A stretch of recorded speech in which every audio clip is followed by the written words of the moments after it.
Bonjour à tous.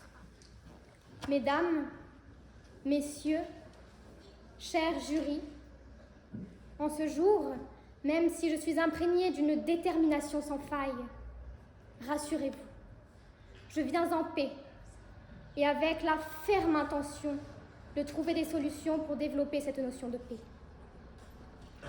Tout d'abord, pour mon père, la paix, c'est le calme. Pour ma mère, c'est vivre sereinement avec les gens qui nous entourent. Pour ma grande sœur, c'est l'absence de guerre.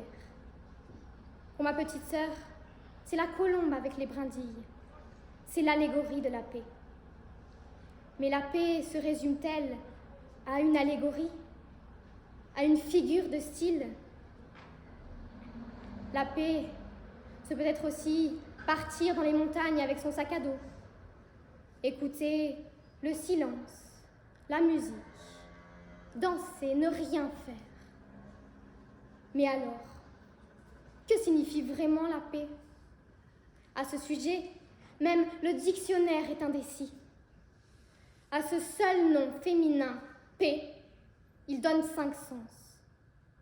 Peut-être pour rappeler que chaque être humain la convoite. Mais est-elle seulement atteignable? Pour Kofi Annan, secrétaire général de l'ONU de 1997 à 2006, la paix est un rêve suspendu. N'existe-t-elle alors seulement dans notre imaginaire? Peut-être avons-nous voulu la rendre plus concrète en inventant le prix Nobel de la paix. Je vous fais aujourd'hui la proposition d'aborder ce thème de manière singulière. Un soir de pluie, cet homme prénommé Louis se rend au cinéma. Il en sort bouleversé. Il a les larmes aux yeux. Ce film, miroir de sa vie, a agi comme un élément libérateur. Libérateur de ses traumatismes d'enfance remontant à la surface. Libérateur d'un poids qu'il traîne depuis 37 ans. Ce film, c'est pour lui le début de la paix intérieure. La culture, l'art, ont ce pouvoir d'émouvoir, d'offrir la possibilité de guérir. Ils sont si diversifiés que chaque être peuplant cette terre peut s'y reconnaître, s'y identifier. La culture peut agir comme un levier libérateur, apporter des connaissances, participer au développement des êtres humains, renforcer les liens sociaux, créer des emplois, être un outil politique pour assurer la paix. En effet, la culture permet l'acceptation de la différence, comme au sein du Centre Pompidou, à Paris, où cohabitent des œuvres de Marcel Duchamp d'origine française, de Frida Kahlo d'origine mexicaine, ou encore de Marc Chagall d'origine biélorusse. Les œuvres de ces artistes portent chacune un message différent. La culture fédère donc autour de l'acceptation des différences de point de vue, fait primordial en politique afin d'échanger sereinement et afin de supprimer des préjugés à l'origine de violences, comme avec le racisme. De surcroît, l'art étant un moyen d'expression, il peut induire un message de paix, comme l'a fait l'artiste prénommé JR à la frontière entre les États-Unis et le Mexique.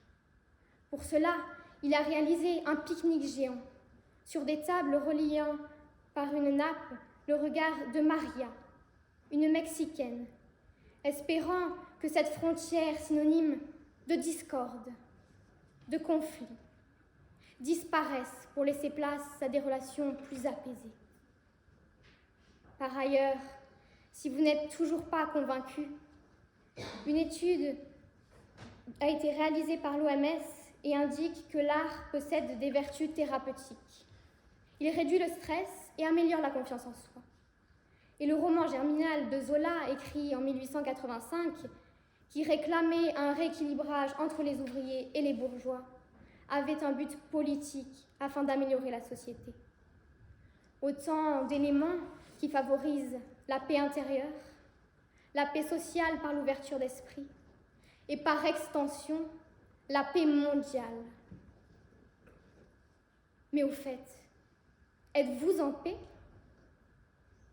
Si ce n'est le cas, sachez que je vous offre un moyen indéniable de l'atteindre par le biais de la culture. De plus, le préambule de la Constitution de 1946 garantit l'égal accès de l'enfant et de l'adulte à l'instruction, à la formation professionnelle et à la culture. Alors, visitons un musée, lisons du Balzac, allons voir un spectacle, inscrivons-nous à un cours de théâtre, apprenons des chants lyriques, prenons des cours de danse classique, rendons-nous à un concert de hard rock. En un mot, cultivons-nous. Merci de m'avoir écouté.